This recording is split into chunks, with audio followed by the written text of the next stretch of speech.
Okay, so we've got some questions on how to install an air gap. This is an air gap. See that there? Allows air to rush through and into the urinal flush pipe, allows it to flow better, and it's also a standard by Australian standards that you have to have it in. So that's your air gap. I have here 40mm flush pipe, and I have here a sparge nut and seal. Okay, so we'll just run through. This is how you're going to connect it up.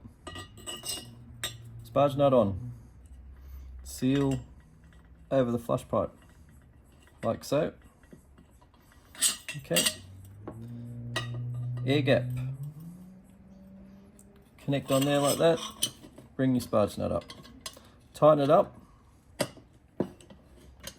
till it makes a seal. All right, nice and tight. Okay, now I've put this together on the bench. Obviously you'll be doing it differently because you'll be in real time, and this will sit up like that. Okay, like that.